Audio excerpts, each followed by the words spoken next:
મૂત્રપુરીશરાશૌ પ્રપતિતઃ સ જંતુર્જનની ગર્ભે ક્લિશ્યતેન્તઃ સચેતનઃ. તમે સાંભળી રહ્યા છો વાસ્તુ મંદિર. અમે તે બધી ગર્ભવતી માતાઓને સાચા મનથી નમન કરીએ છીએ જેમના પવિત્ર ઉદરમાં આ સમયે એક નાનકડો જીવ આકાર લઈ રહ્યો છે. આ એક સર્જનનો ચમત્કાર છે. અમે હૃદયપૂર્વક પ્રાર્થના કરીએ છીએ કે તમારી આ યાત્રા સ્વસ્થ, શાંત અને સુખદ હોય, અને જે દિવ્ય જીવન તમે તમારી અંદર પાળી રહ્યા છો તે હંમેશા ખુશ, તેજસ્વી, બુદ્ધિમાન અને ઉત્તમ સંસ્કારોથી ભરેલું હોય.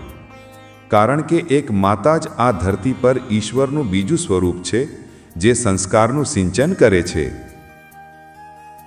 ગર્ભગીતા માત્ર એક ગ્રંથ નથી, પરંતુ તે જીવનના ગહન રહસ્યોને અંધકારમાંથી પ્રગટ કરવાનો દિવ્ય પ્રકાશ છે. તે આત્માને જન્મ મરણના અનેક ફેરાઓના બંધનોથી મુક્ત કરીને મોક્ષના સાચા પથ પર આગળ વધારે છે. સ્વયં શ્રી કૃષ્ણ કહે છે કે જે પણ શ્રદ્ધા અને ભક્તિથી ગર્ભગીતાનું મનન કરે છે, તેનું ચિંતન કરે છે, તે આ સંસારના, આ માયાના બંધનોથી મુક્ત થઈને પરમ શાંતિને પ્રાપ્ત કરે છે. આ ગ્રંથ માત્ર આત્મશુદ્ધિનો માર્ગ જ નથી બતાવતો, પરંતુ ગર્ભવતી માતાઓ માટે પણ અમૃત સમાન લાભકારી છે. એવું માનવામાં આવે છે કે જે માતા પોતાના ગર્ભકાળના એ 9 મહિનામાં શ્રદ્ધા અને ભક્તિ સાથે ગર્ભગીતાનું શ્રવણ કરે છે, તેનું શિશુ ન માત્ર સંસ્કારી અને બુદ્ધિમાન હોય છે, પરંતુ તે દિવ્ય ગુણોથી સંપન્ન થઈને સમાજનું આદર્શ બને છે.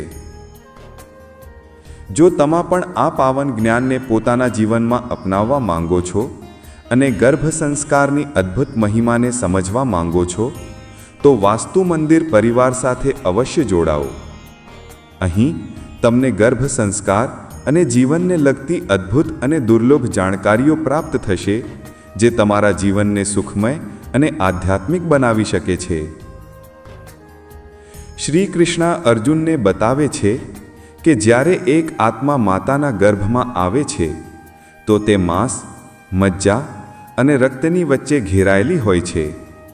6ઠ્ઠા મહિનામાં જ્યારે તે પૂરી રીતે વિકસિત થવા લાગે છે તો તેને ભારે કષ્ટ સહન કરવું પડે છે. તે સમયે એ અંધકારમાં, એ કેદમાં એ આત્મા વિચારે છે, હે પ્રભુ, મેં એવો કયું અધર્મ, એવું કયું પાપ કર્યું હતું કે મારે આ અંધારમય અને પીડાદાયક સ્થાન પર રહેવું પડી રહ્યું છે? ગર્ભમાં ઉછરી રહેલી એ આત્મા ઈશ્વરને કરુણાપૂર્વક પ્રાર્થના કરે છે, હે ઈશ્વર, મને ફરીથી એ મોહભરી દુનિયામાં નથી જવું. હું જાણું છું કે જેવો મારો જન્મ થશે, માયાનો પડદો મારી આંખો પર પડી જશે. હું તમને ભૂલી જઈશ. હું અને મારુંના ચક્કરમાં ફસાઈ જઈશ અને એ જ પાપોને ફરીથી કરીશ. હે પ્રભુ, ભલે મને અહીં કષ્ટમાં રાખો, પણ અહીં ઓછામાં ઓછું મને તમારું સ્મરણ તો છે. પરંતુ કર્મોના લેખાજોખા મુજબ તેનો જન્મ નિશ્ચિત હોય છે અને ઈશ્વર તેની પ્રાર્થનાની અવગણના કરે છે. શ્રી કૃષ્ણ આગળ કહે છે, ગર્ભમાં જીવને મૃત્યુલોકથી પણ વધારે કષ્ટ ભોગવવું પડે છે, અને આ કષ્ટ તેના પાછલા જન્મોના કર્મોના આધારે નક્કી થાય છે. ગર્ભમાં રહેતા જીવ પોતાના ખરાબ કર્મો પર ખૂબ પસ્તાય છે અને વારંવાર સંકલ્પ લે છે કે આ વખતે જીવનમાં સારા કર્મો જ કરીશ, ફક્ત તમારું જ નામ લઈશ. પરંતુ જેમ જેમ જન્મનો સમય નજીક આવે છે, પ્રસૂતિની પીડા સાથે તે બધું જ ભૂલવા લાગે છે. જન્મ લીધા પછી તેને પોતાના પાછલા જન્મોની કોઈ યાદ, કોઈ સ્મૃતિ રહેતી નથી, અને તે ફરીથી આ ભૌતિક સંસારના મોહમાં, માયામાં બંધાઈ જાય છે. ગર્ભગીતા આત્મજ્ઞાન તરફ એક સાચું કદમ છે. ગર્ભગીતા માત્ર એક શાસ્ત્ર નથી, પરંતુ માનવ જીવનનો સ્પષ્ટ અરીસો છે, જે આપણને એ સમજવામાં મદદ કરે છે કે આપણા આજના કર્મો જ આપણા આવતીકાલના ભવિષ્યનું નિર્માણ કરે છે. આ ગ્રંથ આપણને સાચો માર્ગ બતાવે છે, આત્મજ્ઞાન તરફ લઈ જાય છે અને આપણા જીવનને સાચા અર્થમાં સાર્થક બનાવે છે. ગર્ભ સંસ્કારના અદ્ભુત ઉદાહરણો ઇતિહાસમાં લખાયા છે. મહાભારતમાં વીર અભિમન્યુનું ચક્રવ્યૂહ ભેદવું એ ગર્ભ સંસ્કારનું જ એક અનોખું ઉદાહરણ છે. જ્યારે અર્જુન સુભદ્રાને ચક્રવ્યૂહ તોડવાની વિધિ સમજાવી રહ્યા હતા, ત્યારે ગર્ભમાં રહેલા અભિમન્યુએ તે જ્ઞાન સાંભળ્યું અને તે જ અડધું જ્ઞાન આગળ યુદ્ધમાં કામ આવ્યું. માર્કંડેય પુરાણમાં સતી મદાલસાનું વર્ણન આવે છે, જે પોતાના સંતાનના ગુણ, કર્મ અને સ્વભાવને તેના જન્મ પહેલાં જ નક્કી કરી દેતી હતી. તે પોતાના ગર્ભમાં રહેલા શિશુને દિવ્ય સંસ્કારોથી અને જ્ઞાનથી ભરી દેતી હતી. તે હાલરડામાં ગાતી કે તું શુદ્ધ છે, બુદ્ધ છે, તું માયામાં ફસાવા નથી આવ્યો, જેનાથી તેમનું સંતાન તેવું જ મહાજ્ઞાની બનતું હતું જેવું તે ઈચ્છતી હતી. વિષ્ણુ પુરાણમાં ભક્ત પ્રહલાદનો ઉલ્લેખ મળે છે, જે રાક્ષસ કુળમાં જન્મ્યા, પરંતુ તેમની માતા કયાદુ ગર્ભાવસ્થામાં દેવર્ષિ નારદના આશ્રમમાં રહી અને ત્યાં તેમણે દિનરાત વિષ્ણુ ભક્તિનું શ્રવણ કર્યું. પરિણામે પ્રહલાદ બાળપણથી જ વિષ્ણુના અનન્ય ભક્ત બની ગયા અને અધર્મના સામ્રાજ્યમાં રહીને પણ ધર્મનો સાથ ન છોડ્યો. ગર્ભગીતાની શરૂઆતમાં અર્જુન ભગવાનને આ જ ગહન પ્રશ્ન પૂછે છે કે હે પ્રભુ, આ આત્માનો વારંવાર જન્મ શા માટે થાય છે? આ મનુષ્ય જન્મમાં તેના સાચા કર્તવ્યો શું હોય છે? કયા પાપ કર્મોના લીધે તે જીવનમાં અનેક દુઃખોને મેળવે છે? અને એવા કયા પુણ્ય કર્મો છે જેના લીધે તે જીવનમાં અનેક સુખોની પ્રાપ્તિ કરે છે? અને અંતમાં, હે કેશવ, તે કયો માર્ગ છે જેના દ્વારા તે મોક્ષ અને મુક્તિને પ્રાપ્ત કરે છે? અર્થાત તે આત્મા ક્યારે તમારામાં જ લીન થઈ જાય છે અને તે આત્માનો જન્મ મરણનો આ બધો દુઃખ કાયમ માટે સમાપ્ત થઈ જાય છે. પરંતુ જેને મુક્તિ નથી મળતી, તેમને અલગ અલગ યોનિમાં જન્મ લઈને પોતાના સારા અને ખરાબ કર્મોને શા માટે ભોગવવા પડે છે? ભગવાન શ્રી કૃષ્ણ મંદ હાસ્ય સાથે બોલ્યા, હે અર્જુન, સાચો ભક્ત તે નથી જે માત્ર શબ્દોમાં મારું નામ લે છે. સાચો ભક્ત તે છે જે પોતાના હૃદયમાં સમર્પણની જ્યોત પ્રગટાવે છે, જે પોતાના કર્મોને ફળની આશા રાખ્યા વિના મારી ભક્તિમાં અર્પણ કરે છે, જે મોહ અને અહંકારથી સંપૂર્ણપણે મુક્ત થઈને પ્રેમ અને નિસ્વાર્થ સેવાના માર્ગ પર ચાલે છે. તે જ મારો સાચો ભક્ત છે, જે મને માત્ર મંદિરોને મૂર્તિઓમાં જ નહીં, પરંતુ દરેક જીવમાં, દરેક કણમાં જુએ છે, જે કોઈને પોતાનાથી નાનો કે મોટો નથી માનતો, જે નિંદા અને પ્રશંસા, દુઃખ અને સુખ બંનેમાં સ્થિર રહે છે. તે જ ખરેખર મારા ચરણોનો, મારા ધામનો અધિકારી છે. શ્રી કૃષ્ણની આ વાણીથી અર્જુનના હૃદયમાં ભક્તિનો સાગર ઉમટી પડ્યો. તેણે શ્રદ્ધાથી માથું નમાવ્યું અને પૂછ્યું, હે માધવ, તો પછી આ આખો સંસાર કેમ અજ્ઞાનમાં ભટકે છે? કેમ તે મોહ અને માયામાં ફસાઈને આટલું દુઃખ સહન કરે છે? શ્રી કૃષ્ણ બોલ્યા, હે પાર્થ, કારણ કે આ સંસાર મોહનું બંધન છે. માણસ પોતાના કર્મોમાં ફસાઈને જન્મ મરણના ચક્રમાં ગૂંચવાઈ જાય છે. તે જેને સુખ સમજે છે તે ખરેખર દુઃખનું કારણ બની જાય છે. તે આ માટીના શરીરને હું માની લે છે અને સંસારની વસ્તુઓને, ધનને, પરિવારને મારું માની લે છે. તે ભૂલી જાય છે કે તે એક આત્મા છે, એક યાત્રી છે.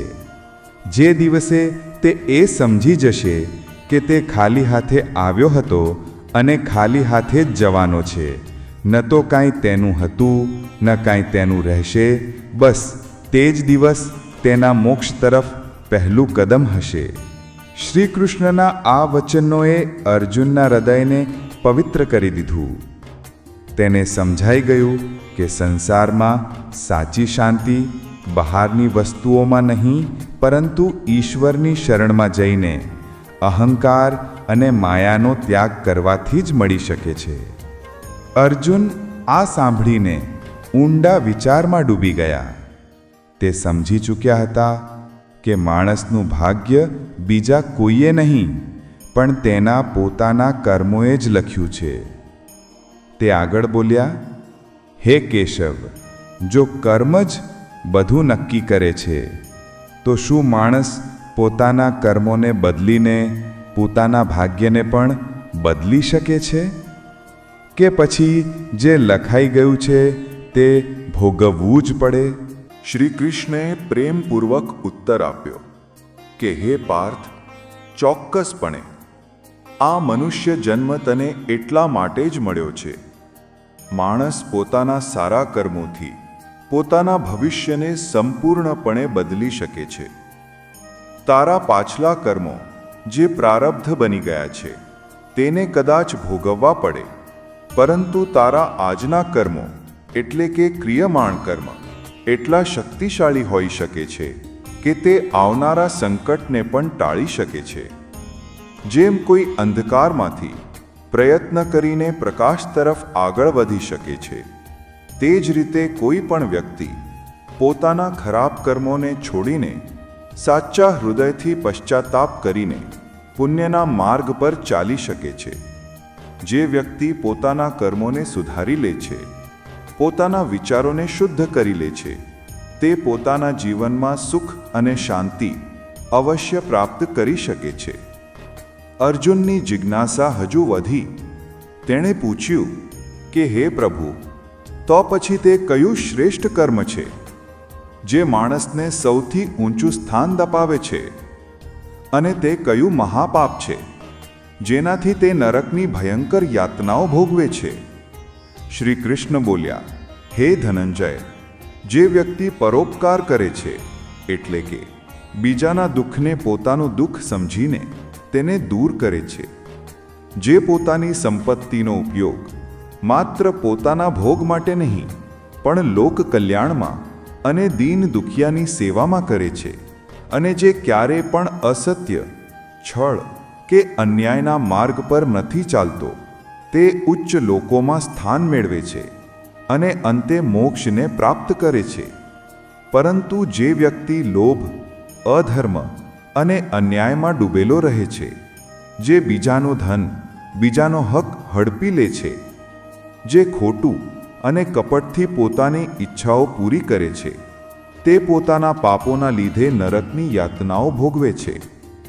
શ્રી કૃષ્ણના આ વચનોએ અર્જુનના મનમાં પ્રકાશ ભરી દીધો. તે બોલ્યા કે હે માધવ, હવે હું સમજી ગયો. હવે હું સંપૂર્ણપણે સમજી ગયો કે જીવનમાં સૌથી મહત્વપૂર્ણ વસ્તુ સત્ય, ધર્મ અને નિસ્વાર્થ સેવા છે. જેણે આ ત્રણને અપનાવી લીધું તે જ સાચા સુખને પ્રાપ્ત કરી શકે છે. શ્રી કૃષ્ણ હસ્યા અને બોલ્યા કે હે અર્જુન, આ જ સનાતન સત્ય છે. જે આ જ્ઞાનને પોતાના જીવનમાં ઉતારશે તે જ જીવન અને મૃત્યુના આ ભયંકર બંધનોથી મુક્ત થઈને પરમ શાંતિને પ્રાપ્ત કરશે. ભગવાન શ્રી કૃષ્ણના ચહેરા પર હવે ઊંડી ગંભીરતા છવાઈ ગઈ. તે બોલ્યા કે હે અર્જુન, આ સંસાર કર્મોના બંધનમાં ચુસ્ત રીતે બંધાયેલો છે. દરેક જીવ પોતાના પાછલા જન્મના કર્મોનું ફળ ભોગવવા જ અહીં આવે છે. તું જે પણ દુઃખ કે સુખ જુઓ છે તે અકારણ નથી.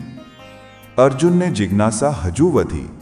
તેણે પૂછ્યું કે હે પ્રભુ, તો એ જણાવો કે લોહીના વિકારનું કે ચામડીના રોગોનું શું કારણ છે?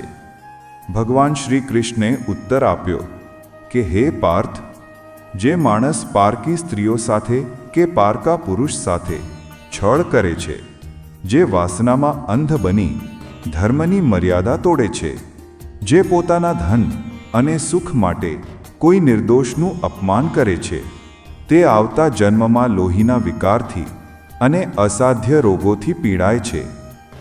અર્જુને ફરી પૂછ્યું કે હે માધવ, કોઈ વ્યક્તિ જન્મથી જ ગરીબ કેમ જન્મે છે, જ્યારે બીજો રાજાના ઘરે જન્મે છે? આ ભેદભાવ કેમ? શ્રી કૃષ્ણ બોલ્યા કે હે અર્જુન, આ તો લેખાજોખા છે. જે વ્યક્તિ ક્યારે પણ દાન નથી કરતો, જે કૃપણ છે, જે પોતાની પાસે હોવા છતાં નથી એવું જ રટણ કરે છે, જે પોતાના ધનનો માત્ર પોતાના સુખ માટે જ ખર્ચ કરે છે અને ક્યારેય કોઈ ભૂખ્યા કે જરૂરિયાતમંદની મદદ નથી કરતો, તે આવતા જન્મમાં ગરીબ બને છે. કારણ કે લક્ષ્મી વહેંચવાથી વધે છે, તે પ્રવાહમાન છે. તેણે ધનના પ્રવાહને રોકી લીધો, એટલે તેનું ભાગ્ય તેને ગરીબી તરફ ધકેલે છે. અર્જુનનું મન વ્યાકુળ થઈ ઉઠ્યું. તેણે આગળ પ્રશ્ન કર્યો કે હે કેશવ, લકવા કે પક્ષઘાત જેવા રોગ કયા પાપનું પરિણામ છે? શ્રી કૃષ્ણ બોલ્યા કે હે ધનંજય, જે વ્યક્તિ પોતાના માતા પિતાનું અપમાન કરે છે, જે તેમનો તિરસ્કાર કરે છે, જેણે તેમને વૃદ્ધાવસ્થામાં એમના સૌથી નબળા સમયમાં રડાવ્યા હોય અને તેમની સેવા નથી કરતો, તેમને ભાર સમજે છે, તેને આવતા જન્મમાં લકવાનો દંડ ભોગવવો પડે છે. અર્જુનની આંખોમાં શ્રદ્ધા ઝલકવા લાગી. તેણે આગળ પૂછ્યું કે હે પ્રભુ, કોઈ જન્મથી આંધળું કે અપંગ કેમ હોય છે? ભગવાન શ્રી કૃષ્ણે ઉત્તર આપ્યો કે હે અર્જુન, જે વ્યક્તિ પોતાના જીવનમાં અન્યાય કરે છે, જે કોઈ નિર્દોષની આંખોમાં આંસુ લાવે છે, જેણે જાણી જોઈને કોઈને નુકસાન પહોંચાડ્યું હોય, જે કોઈના પગ તોડવા કે તેને અપંગ બનાવવાનો દોષી હોય છે, તે આવતા જન્મમાં પોતે આંધળો કે અપંગ બને છે.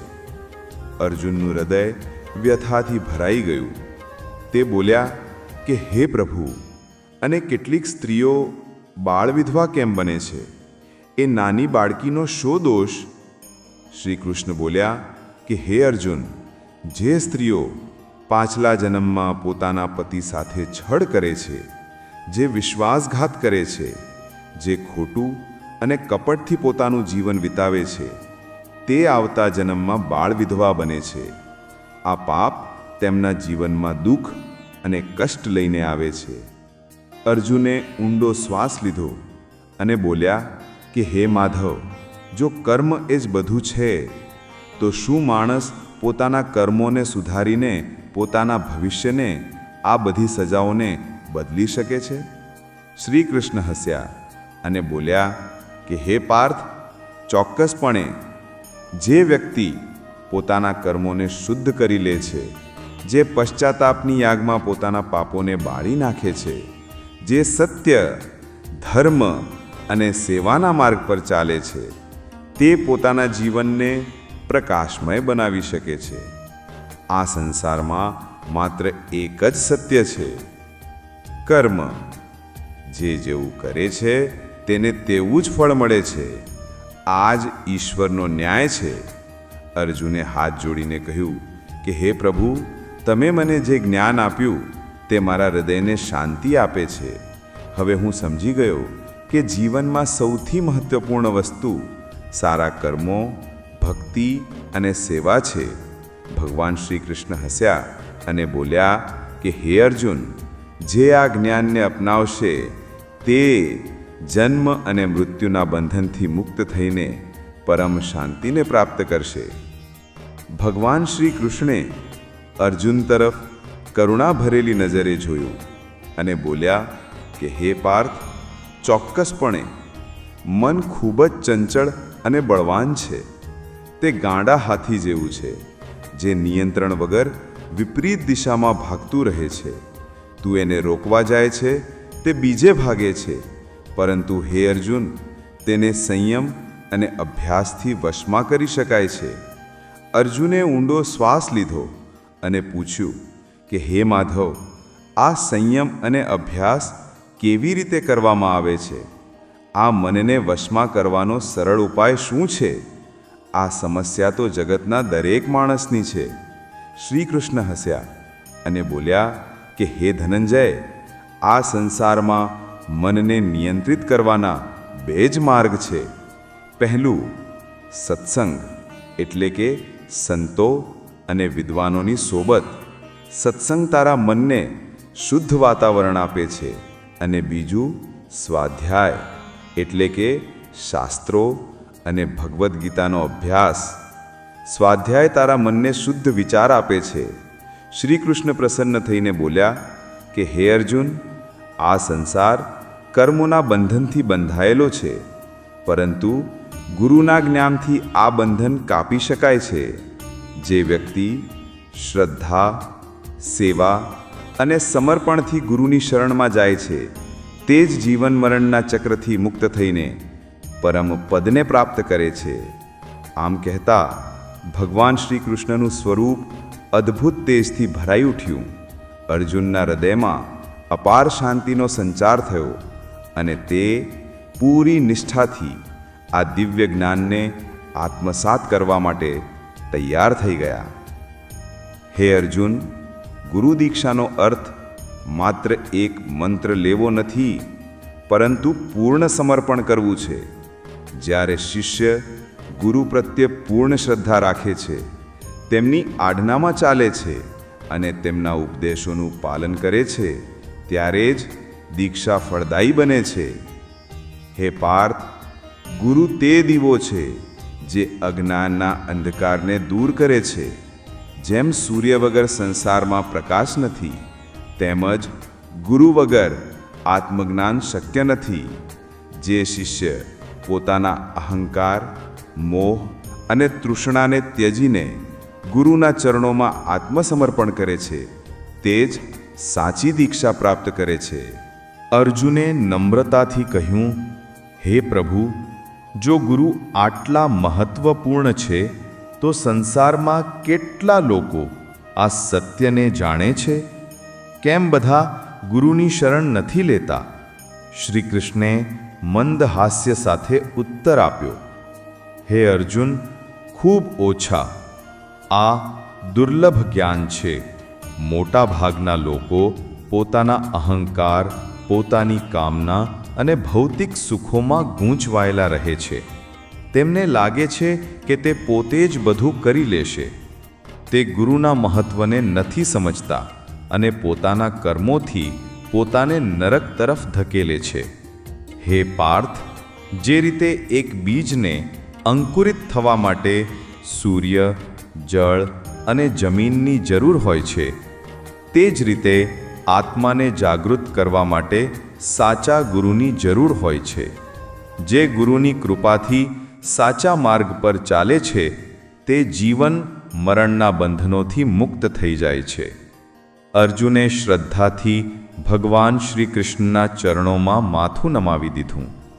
તેના હૃદયમાં ગુરુ ભક્તિનો દીવો પ્રગટી ચૂક્યો હતો. તેણે દ્રઢ સંકલ્પ લીધો કે હું હંમેશા ગુરુના વચનોનું પાલન કરીશ અને આત્મજ્ઞાનના પથ પર આગળ વધીશ. ભગવાન શ્રી કૃષ્ણે પ્રસન્ન થઈને બોલ્યા, હે અર્જુન, જે આ જ્ઞાનને સમજે છે અને તેનું પાલન કરે છે, તે જન્મ મરણના ચક્રથી મુક્ત થઈને પરમધામને પ્રાપ્ત કરે છે. આ જ સનાતન સત્ય છે.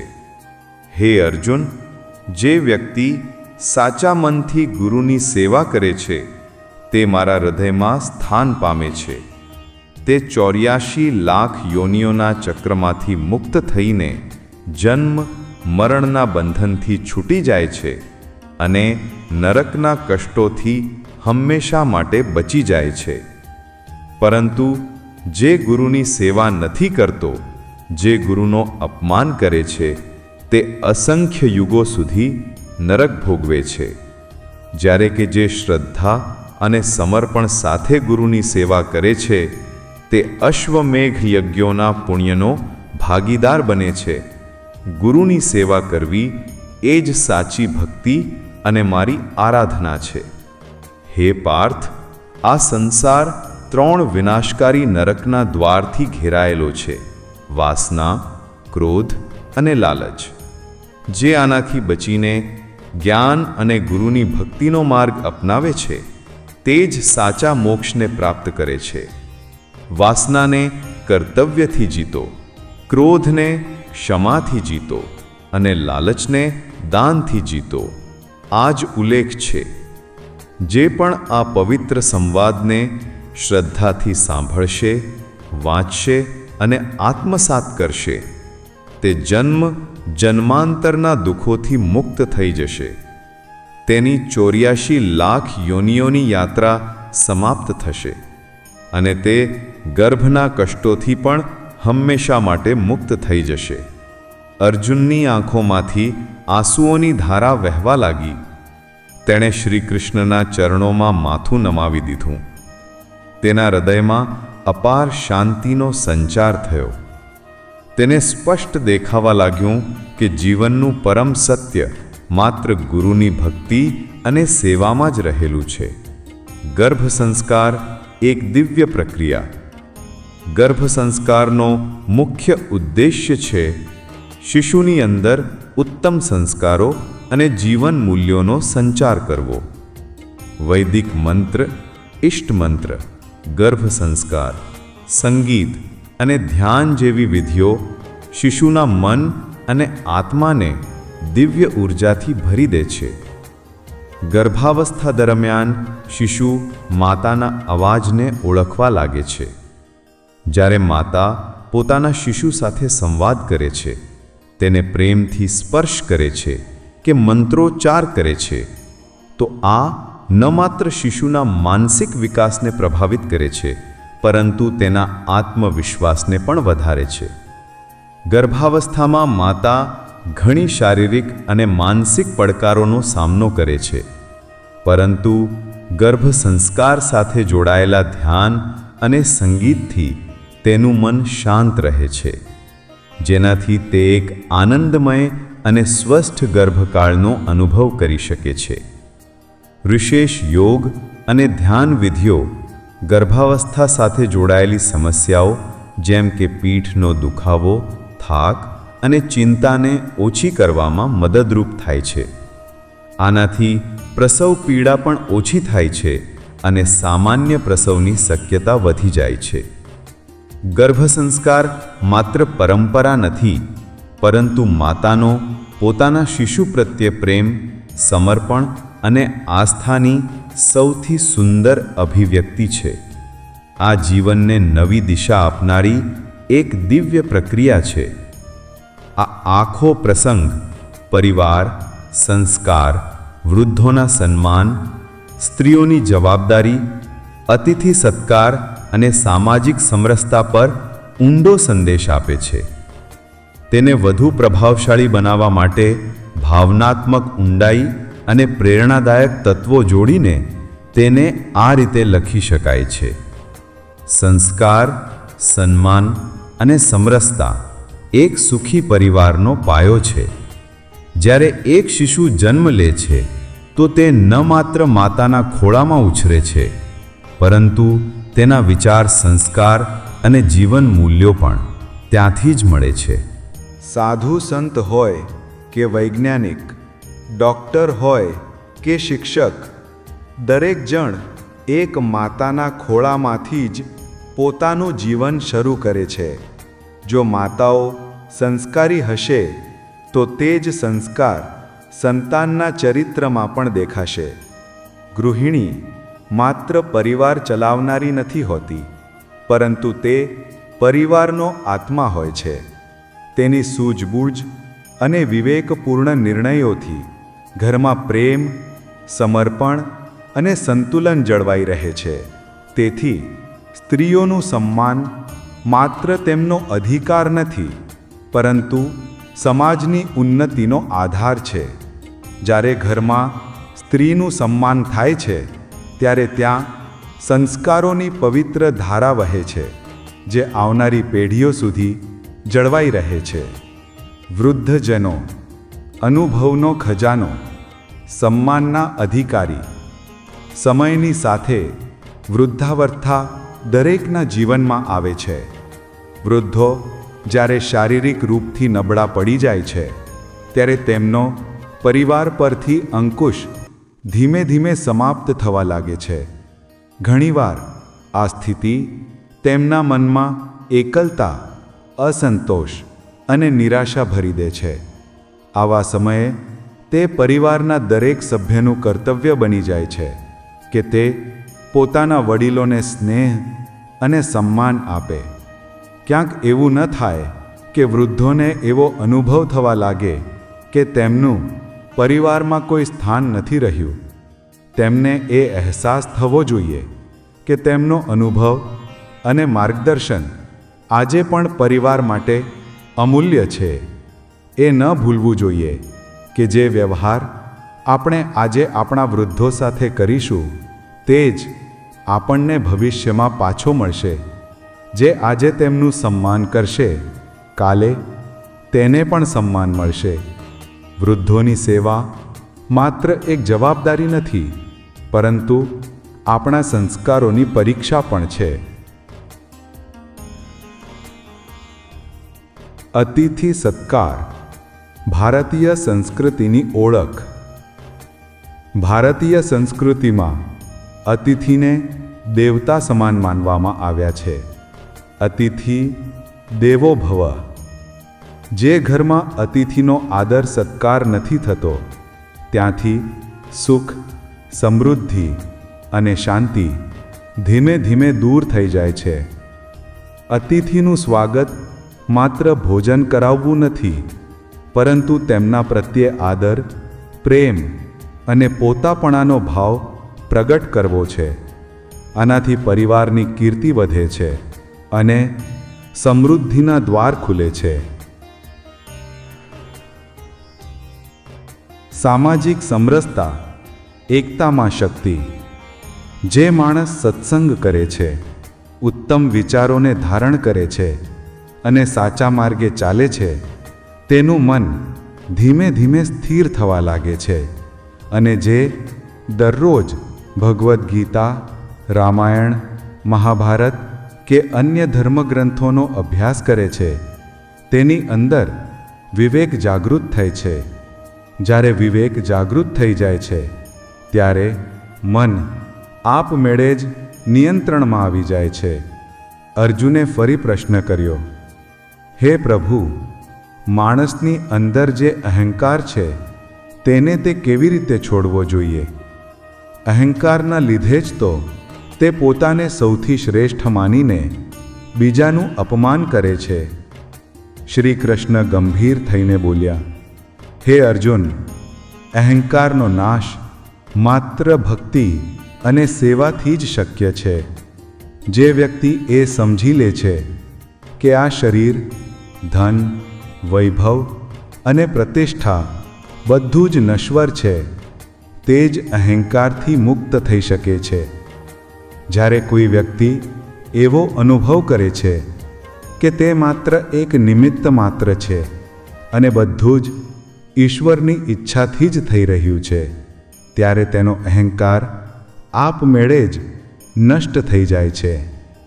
અર્જુને કરુણ સ્વરમાં પૂછ્યું, હે પ્રભુ, આ ભક્તિ શું છે અને માણસે કઈ રીતે તમારી શરણમાં આવવું જોઈએ?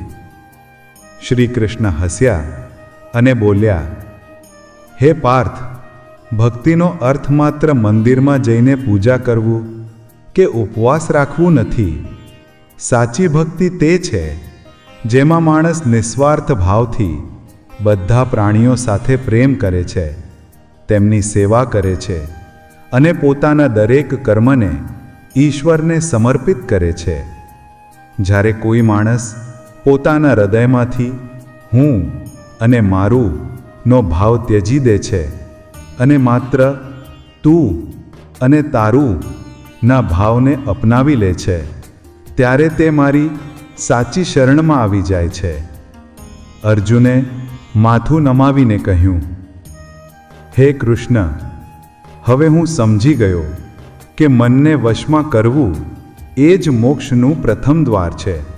જે મનને જીતી લે છે તે જ સંસારના બંધનોથી મુક્ત થઈને સાચા સુખને પ્રાપ્ત કરી શકે છે. શ્રી કૃષ્ણે પ્રસન્ન થઈને કહ્યું, હે અર્જુન, જે આ રહસ્ય સમજી લે છે તે જ જન્મ મરણના ચક્રથી મુક્ત થઈને અનંત શાંતિને પ્રાપ્ત કરે છે. આ સંસાર કર્મોનો ખેલ છે, પરંતુ જે મારી શરણમાં રહીને જીવન વિતાવે છે તેના માટે મોક્ષ હંમેશા સરળ બની જાય છે. અર્જુનનું હૃદય હવે શાંત હતું. તેણે પોતાના હૃદયમાંથી બધી શંકાઓ દૂર કરી દીધી અને પ્રભુ શ્રી કૃષ્ણના ચરણોમાં માથું નમાવી દીધું. ભગવાન શ્રી કૃષ્ણે આગળ કહ્યું કે હે અર્જુન, ગુરુ તે જ હોય છે જે અજ્ઞાન રૂપી અંધકારને દૂર કરીને શિષ્યને આત્મજ્ઞાન તરફ લઈ જાય છે. તે માત્ર જ્ઞાનનો ભંડાર નથી, પરંતુ સાક્ષાત ઈશ્વરનો પ્રતિનિધિ હોય છે. ગુરુ વગર જ્ઞાનની પ્રાપ્તિ અશક્ય છે. બરાબર તે જ રીતે જેમ સૂરજ વગર પ્રકાશ શક્ય નથી. અર્જુને શ્રદ્ધાપૂર્વક પૂછ્યું, હે પ્રભુ, કયા ગુણોથી યુક્ત વ્યક્તિને ગુરુના રૂપમાં સ્વીકાર કરવો જોઈએ? શ્રી કૃષ્ણ બોલ્યા, હે પાર્થ, જે પોતે સંયમી, નિરહંકારી, સત્યનિષ્ઠ અને વેદોના જ્ઞાનમાં પારંગત હોય તે જ સાચો ગુરુ કહેવાય છે. જે માયાથી પરે થઈને માત્ર ઈશ્વરમાં સ્થિત હોય તે જ શિષ્યને મોક્ષ તરફ લઈ જઈ શકે છે. સાચો ગુરુ તે જ છે જે પોતાના જીવનથી ધર્મનું આચરણ કરે છે, જેનું હૃદય કરુણાથી ભરેલું છે અને જે પોતાના શિષ્યને પોતાના પુત્ર સમાન સ્નેહ આપે છે. હે અર્જુન, ગુરુ વગર જીવન દિશાહીન હોય છે. જેમ હલેસા વગરની નાવ સમુદ્રમાં ભટકે છે, તેમજ ગુરુ વગરનો શિષ્ય ભટકી જાય છે. ગુરુની કૃપાથી જ માણસ મોહ, અહંકાર અને અજ્ઞાનના બંધનોથી મુક્ત થઈ શકે છે. અર્જુનની આંખોમાં પ્રકાશ ભરાઈ ઉઠ્યો. તેણે ભગવાન શ્રી કૃષ્ણના ચરણોમાં માથું નમાવી દીધું અને બોલ્યા, હે માધવ, હવે હું સમજી ગયો કે જીવનમાં ગુરુનું શું મહત્વ છે. હું સંકલ્પ કરું છું કે હું સાચા ગુરુની શરણમાં જઈશ અને તેમના માર્ગદર્શનમાં મારા જીવનને ધન્ય બનાવીશ. પરિવાર અને સમાજ ત્યાં સુધી મજબૂત બનેલા રહે છે જ્યાં સુધી તેમની વચ્ચે સંવાદ અને પ્રેમનો પ્રવાહ બનેલો રહે છે. જો પરિવારના સભ્યો અંદરોઅંદર સંવાદ નથી કરતા, વિચાર નથી વહેંચતા અને મળીને બેસવાથી દૂર ભાગે છે, તો તે પરિવાર ધીમે ધીમે તૂટવા તરફ આગળ વધે છે. તેનાથી વિપરીત, જ્યાં સાંજે બધા ભેગા થાય છે, હસીને વાતો કરે છે, પોતાના અનુભવ અને વિચાર વહેંચે છે, ત્યાં સમૃદ્ધિ અને સુમેળ જળવાઈ રહે છે. પરિવાર અને સમાજની મજબૂતી માત્ર ભૌતિક સુખ સુવિધાઓથી નથી, પરંતુ આપસી પ્રેમ, સન્માન અને સંવાદથી હોય છે.